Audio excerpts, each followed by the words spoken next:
Today, austerity seems to be the only answer given to remedy the economic crisis in Europe, yet people are getting poorer and poorer. Automation in manufacturing and wealth accumulation by financial institutions are changing our approach to work. More and more is produced with fewer and fewer people. Unemployment rates have skyrocketed and pay work is no longer a right for everyone. The good news is that never before in history have human societies generated so much wealth. But while this wealth is produced by the work of all, past and present, this wealth is unevenly distributed among citizens. We as European citizens propose an alternative. It's not a new idea, but now is the time to put it into action. It's called unconditional basic income. Have you heard of it? Not yet?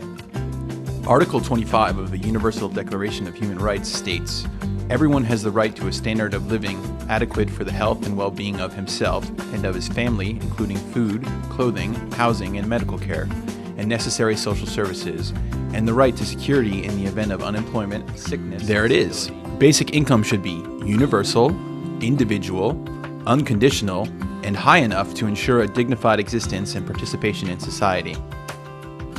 This new fundamental right for humanity not only would eradicate misery, it is also a way to develop non-market orientated work, such as artists, parents, and volunteers.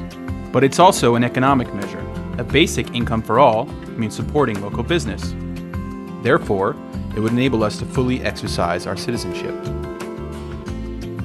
How do we finance it? Easy.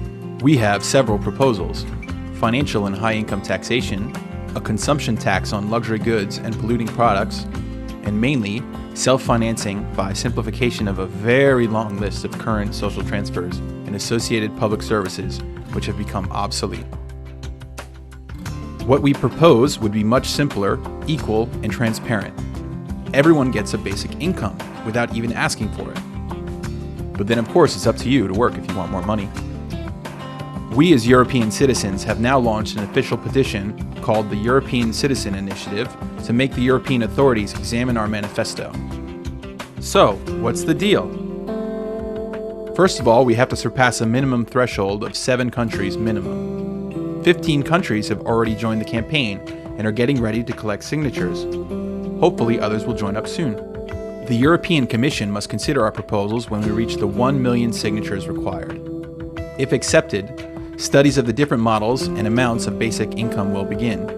We must mobilize by organizing events, creating local groups, and creating a buzz by telling your friends and everyone around you that a new idea is growing in Europe.